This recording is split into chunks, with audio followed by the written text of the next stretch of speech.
Chapter 1. The beginning of everything and the birth of human consciousness. In its origin, human beings are created with the basic and fundamental records of the human creature. Among these are the records of the infinite search for knowledge and consciousness. This means undertaking the endless journey of the Father's search, following the precise guidance of His footprints imprinted by His work.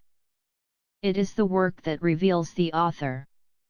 God can only be known by His work. Otherwise we can only imagine, nothing more. Human beings, since creation, follow two distinct paths towards knowledge, consciousness, perfection, and encounter with the Father. One of them is the way through the material world. For this journey, human beings have to make use of the physical vehicle, material body, which fixes them to this dimension by fractions of eternity. At this moment and by the will of the Creator, these spirits are connected to the physical world and assume it as their second homeland. The other amount of created human beings undertakes the great journey of knowledge only by the spiritual path. In this case, they do not use a physical body to achieve their goals of seeking the Father through knowledge, consciousness, and perfection. Those who travel through physical path, always go for it, despite changing their vehicle when they no longer attend them or by road accidents. We will now deal with the process of those who follow the physical path, as is our case. After the creation, the beings of this path are faced with the first step of the journey. It is the important moment to leave the spiritual world, the homeland by origin, and enter into the first physical body to begin their experience in dense matter. But for this, there still has to be the definition of the material world, planet, where the spirit will begin its learning. Then, the person becomes part of that planet and their spiritual world, and they will only leave it by authorization or other predetermined processes. Then begin the successive journeys of comings and goings from one plane to another. These journeys from here to there and from there to here are giving the beings the awakening to the greatness of the reality that surrounds them and to the infinity of their search. In the case of Earth, it is a world that offers great opportunities for all of us in the acquisition of knowledge. If the only possibility of knowing the Father is by His works, here the picture is rich and grand, exuberant and detailed, so those who come here have a school of infinite possibilities to learn. It is important to remember that human beings also learn with imbalance, disharmony, lack of love, the presence of pain. So even when deep unconsciousness shows its dark aspects, it is also time to get knowledge. Not only the beautiful and the pleasurable in life do we get precious teachings for our process of enriching our consciousness. Everything we classify as bad brings us a lesson to be learned. If we stop at the side of the road to regret what bad happens to us, we get behind in our day-to-day lessons. Knowledge and awareness are not prizes, but achievements by many struggles. Consciousness is the most precious thing for human beings. It is through it that we realize who we are, who is our Father, and yet which way leads us to Him. First, we must find the path of consciousness. This is the great problem facing all the inhabitants of our world. We had in the past an unexpected setback that made us miss the natural path of human consciousness. In the distant past, our physical vehicles that allow us to be here, have suffered great malfunction in all their systems, making it difficult to use. Usually, the beginning of the settlement of a planet is aided by other worlds that participate in the whole process. They send their manned vehicles and study all the aspects necessary for the settlement of human beings. Having done this, they themselves initiate the breeding of human bodies, so that the spirits from the spiritual world, which surrounds that physical world, take them and use them. In the case of Earth, once observed that the spiritual world was ready and awaiting the providences of the physical plane, the production of the first bodies began, for the first incarnations of human beings destined to this world. In this way, the spirits who waited in the spiritual world began their experiences in dense matter. Of the spirits who came to Earth, some were incarnating a physical body for the first time. Others, however, left their planets of origin and adopted Earth as their motherland. According to my observations on visits, outside the body, to other planets, the inhabited worlds possess a single race. Earth, therefore, is an exception, so far. It is important to point out that all the peoples of other planets when they visit us are aimed at following our development and our physical, energetic, intellectual recovery and especially our consciousness. This is the way commonly used by space travelers to initiate civilizations, that is, to plant human beings in the physical worlds. They are appropriately called gardeners of space, for they are, in truth, like the hands of the Creator, sowing the worlds of the physical dimension with the seed of their physical bodies. This seed, once coming from its own bodies, makes us all aliens by origin. We remember once again that the first children born here were children of people of other planets, but the bodies were assumed by spirits of Earth itself, who waited for the moment to begin their cycles of incarnations. At this point, I pause to point out that our science, for many decades, has been researching and worrying about the various climatic factors that affect the inhabitants from this world. One factor, in particular, has been deserving attention: the solar explosions and, consequently, the excess of radiation that affects daily the people of our planet Earth. Publications in magazines and major newspapers have been highlighting these issues. For example, a quote from a Brazilian newspaper, in one of its editions of September 1991, which highlights the work of research and the conclusion of a group of scientists on the subject. This newspaper of great circulation in the federal capital of Brazil and neighboring regions brought the following headline: "Scientist warns of the threat around Europe." The report warns of the discovery of a large hole in the ozone layer over the South Pole. It draws everyone's attention to the reduction of 30% of that layer over Europe. Similarly, at the North Pole, this layer of protection was shrinking at rates of 8% every decade. The report also reports the formation of a group of 300 scientists from 17 nations to research the subject.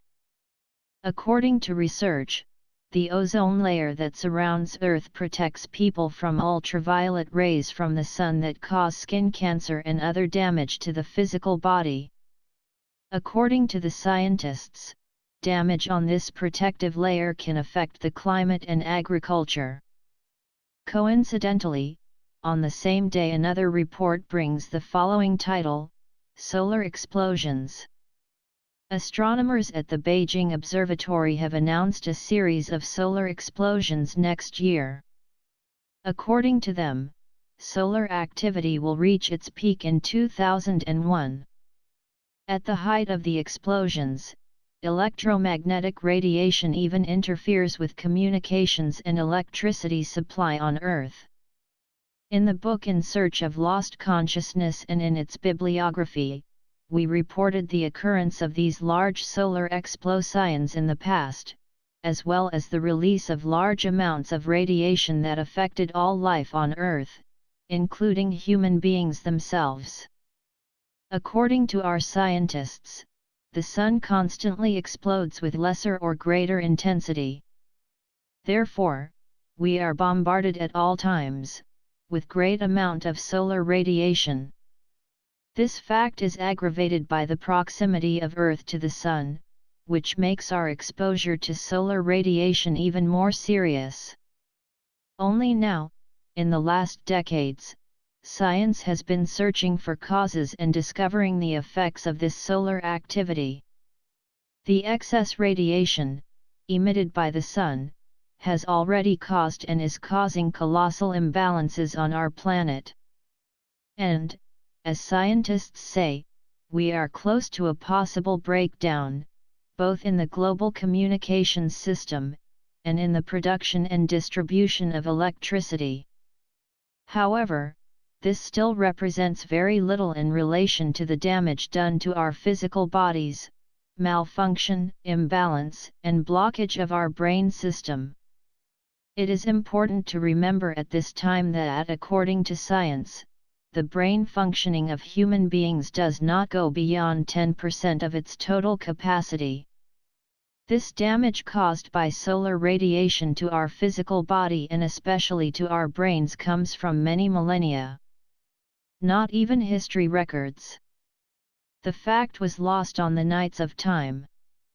But, after all, some records were still in documents, only recently found. An example is the case of the Gospel of Mary Magdalene. Peter asks Jesus, "Since you have explained everything to us, tell us this too, what is the sin of the world?" Jesus said, "There is no sin, it is you who create it." Then he said, "That is why you become ill and die. Those who understand my words, put them into practice." Matter produced an unparalleled passion, which originated from something contrary to the divine nature. From there, the whole body is unbalanced. When Jesus teaches that matter produced an unparalleled passion, he tells us about the force that matter, that is, our body began to exert upon us, totally changing our behavior by the arrival of unconsciousness. Likewise, when he says that this passion or force of matter originated from something contrary to the divine nature, he is telling us that the normal, that is, the divine nature, was the sun with its regular activity. But the opposite had happened, it had exploded colossal, contrary to its original creation, divine nature. Then he adds, the whole body is unbalanced. The biblical narrative itself tells us about the cataclysm when it speaks of the perdition of human beings and their expulsion from paradise. The times of violence, of betrayal, and death, with the first murder, began immediately. Cain took Abel's life. Symbolically, the darkness extinguished the light. Unconsciousness erased consciousness. In the past, the only global event that unbalanced everything here was the great cataclysm that broke the protective layer of Earth. Solar explosions were contrary to the divine nature because they were abnormal and of gigantic proportions. The immediate result was the darkness in human minds. Unconsciousness took over human beings, transforming them into irrational animals. Worst of all is that radiation remains, as science has confirmed, and continues to blind and brutalize them. And for this disease, there is no remedy. We insert this scientific data, aiming to clarify why human unconsciousness reigns on Earth. It is also important to clarify that our world has suffered a deviation in its natural trajectory. This path that we travel as humanity, is not the normal path. We are running and need to rush much more, to regain our normal state. On the other hand, we should not fall into the trap of thinking that Earth is a world morally uninvolved or backward. We have suffered only a catastrophe that has taken us out of the natural path of knowledge and consciousness. The physical bodies, which allowed the embodied people to be here and fulfill their life plans, were seriously damaged. All physical and energy structures collapsed due to excess solar radiation sent to Earth. This overload, in addition to being unbearable, has caused, and still causes, irreparable damage to the brain electrical system. In the same way, it damages the body's energy system by blockages and imbalances. These widespread injuries to the physical body have been mostly healed, but brain blocks remain to this day. This general collapse of the physical body has prevented communication between the brain system, which is a data processor, and the energetic bodies responsible for keeping our records, which constitute our permanent memory, that is, our history of now and before. Memory, by the way, is not in the brain, but in the energetic bodies that surround our physical body. Taking advantage of the opportunity, we added the following information. A few years ago, after we writing these data about human memory, the results of a recent research in which science stated that the memory of human beings is not in the brain was disclosed. Science does not know the location of human memory, it just knows it is not in the brain. With this difficulty, human beings lost access to their records. We have even forgotten the record of the existence of human consciousness. Over time, many human beings have been sent to Earth to teach us again the principles of human consciousness. These envoys were called saviors, because they came to bring consciousness, that is, salvation. Many were the saviors sent to Earth. There were, in all, 11, including Jesus Christ, who was one of them. Another, the 12th, will yet come, when then will the reign of human consciousness on Earth. Once that happens, there will no longer be need for saviors, nor for religions, because all of us will have reached consciousness. Of course, after its creation, human beings seek self-consciousness that, in synthesis, is the unique way that leads to the Father. With the loss of consciousness in already past millennia, human being began to look for it intuitively, by a natural impulse of liberation. Figure 1 shows the continuous search of human beings for consciousness. The indirect path is the most used. It is characterized, for the most part, by the religious path. That is where human beings delay themselves further in their unconsciousness search. But there are other indirect ways of seeking consciousness, such as the adoption of certain philosophies, certain practices of subjugation of the body, for example. There is still the direct path into consciousness. Through it one goes directly and consciously, in the cause of unconsciousness, the cerebral deficiency. It is physical, objective, and practical.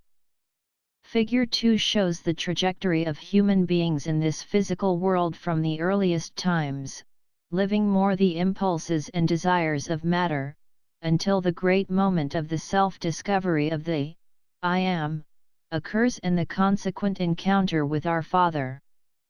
After suffering brain and energetic damage, the embodied human being lost consciousness, plunged into the darkness of unconsciousness, the lost paradise. They were expelled from the Garden of Eden.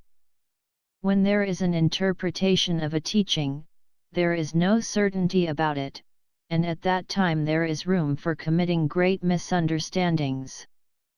We can illustrate this assertion with the religious wars throughout history and that last until the present day. This book deals primarily with the history of the achievement and loss of human consciousness. To speak of human consciousness, we must necessarily address the trajectory of the human being in this world. But for this, we still have to return a little to the time before the creation of religions. With solar explosions, all planetary life was affected. There were even genetic mutations, causing the appearance of gigantic animals that later had to be eliminated. The people, who inhabited Earth at that time, had become irrational animals. In the early days of recovery, there was much outside help from those who began the settlement of Earth. They very patiently managed to bring people together into family groups, social groups, and small communities, in order to start the civilization of the planet again. But the loss had already occurred. Human beings had fallen into perdition, they fell totally into unconsciousness. The imbalance dominated everything, and the darkness descended upon Earth. Hunger, brutality, lack of feeling, cruelty, and death. Everything was perdition. Nothing else of creation could have any use. Everything was lost. So, the one responsible for our world, whom we call God, made the decision to extinguish the whole form of life here, including the people. This has an explanation, not from people's reasoning, but directly from him, as he told me, I do not fail, I cannot fail. That's why he made the decision not to allow his creation to remain in the unfortunate state in which it remained after the reported cataclysm. In the face of God's decision, a man of great heart was pitted with all mankind. He begged the Father, let me try to save them. At that moment the great work of Christ began for the recovery of human consciousness and consequently for the salvation of all. Jesus insisted, he would come, but he would not come alone. He would bring his group of like-minded souls, who had not fallen into temptation. Clarifying, of those people connected to Jesus Christ, many were not incarnated during the great solar explosions. Therefore, they did not suffer the process of unconsciousness. Those who went through the cataclysm received a body in good conditions so that they could collaborate effectively with Jesus in the work of awakening consciousness on earth. It is important to note that Jesus has been here other times in our world, always bringing us consciousness, but using other names. God, then, allowed Christ to come. However, he set the conditions in which he should come. For this, he created a set of laws that were, in fact, conduct norms, which should necessarily be observed by all inhabitants of Earth. These norms made each human being responsible for regaining their self-consciousness and equally responsible for each step, for each word said and for all their acts practiced. In the same way, they made each one responsible for all and all responsible for each one. The one who achieved consciousness would have and must help others to awaken their consciousness as well. Apparently, in a superficial reasoning, God would be being unjust, since all the people that were here were victims of a great accident. In fact, the understanding is not this: God never commits an injustice. This is not part of his actions. There is, however, the explanation for everyone to know since memory has been blocked. When we come to Earth, be it initiating incarnations, or even coming from other planets, we have made the choice for this world. We have adopted it as our home. At the moment of the choice, for this beautiful planet, we were also shown all future possibilities. Included in this demonstration were the probability of being hit by the effect of strong explosions due to the close proximity of the Sun to Earth. In this way, we can conclude, without fear of making a mistake, that there are no innocents in this world, there are no people eating what they did not plant. Set of the main laws created by God. 1. Everyone would have to overcome the material force and learn to separate what was of this physical world from that what was of the spiritual world, that is, from God. Thus we were taught, Render to Caesar the things that are Caesar's, and to God the things that are God's. 2. Everyone would have to face the consequences of their unbalanced acts, life after life, until they understand them and no longer repeat them. We were also taught, to each one according to his works. 3. When someone was able to forgive his fellow man, then he would also be forgiven by God. This is within the teaching, it is forgiving that one is forgiven. 4. All of us would be responsible for unconsciousness that prevails on earth. No one could leave here while there is someone in suffering. According to the law, everyone is responsible for all. 5. The free will of each would be respected. Those who wanted to remain in error, pain, and suffering, that is, in unconsciousness, should be given to their own fate, until they decided to return to God. 6. Those who came first in the achievement of consciousness should help others to achieve it. That within the law, to whom more is given, more will be asked. After the creation of the set of laws, it was decided that Christ would come to earth to give an example of what the perfect human being is like. At that point, the coming of Jesus began to be heralded to bring salvation, that is, to bring the path to the reconquest of human consciousness. Regarding this, he said, I am the way, the truth, and the life. Or, no one comes to the Father except through me. He is the way, because it teaches the path of consciousness. He is the truth because only consciousness gives us the truth. He is the life because only consciousness gives us the true life, which is eternal life. It is only through self-knowledge and the development of consciousness that one goes to the Father. Therefore, it is only through Christ that one goes to the Father. Then, Jesus Christ is the consciousness on earth. The coming of Christ's team to the world of matter began. Over time, the prophets, the patriarchs Abraham, Isaac, and Jacob were incarnated. Several other awakened human beings came, David, Solomon, the apostles, and many others. Many philosophers were certain of successive lives, of journeys out of the physical body, and knew about unconsciousness and consciousness, because they were aware. Here are some examples. Plato. Knowledge is memory, reminiscent of what we already know. Note, we have lost access to our knowledge gained in past lives due to brain blockage caused by solar radiation. The soul when it joins the body becomes the victim of forgetfulness. Note, effect of brain blockade by solar radiation. Perfection of knowledge is the contemplation of ideas outside the physical world. Note, when we leave the physical body we can acquire impressive knowledge that does not yet exist in the material world. Saint Augustine. Our mind contains universal knowledge. Note, we are created with the record of the original knowledge of human being. All knowledge proceeds from human reason. Kant. The mind possesses by nature the pure intuitions, which are the ideas of the universe.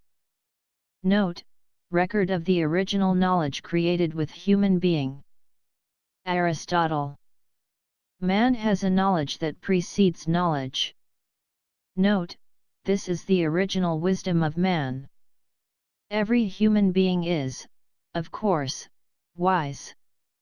When Christ was born, consciousness settled back on earth. The consciousness teachings brought by the other envoys were hidden in the temples. They were in possession of the secret societies that did not allow the people to have access. Only the chosen could learn the so-called mysteries. In this way, mankind could not advance in the true knowledge about the Father and His work. The children were lost from the Father. They were lost in the dark paths without light. Christ harshly censured those who did not allow people access to deep knowledge. He showed clearly and objectively how perfect a person was, how was an awakened human being. But a self-consciousness person, aware of so many truths, did not interest many groups of that time, and therefore he had to be blocked. Nowadays, many organizations are not interested in an awakened person. First, he can seek knowledge directly in the spiritual world. Second, he will not think or act like most, which can be easily conducted. Third, he is more difficult to be deceived. Fourth, he will no longer be dependent on religion. Fifth, he will not be easily fooled by the ruses of politics. Sixth, he does not need intermediaries to speak to the Father. Seventh, he does not think, he is sure.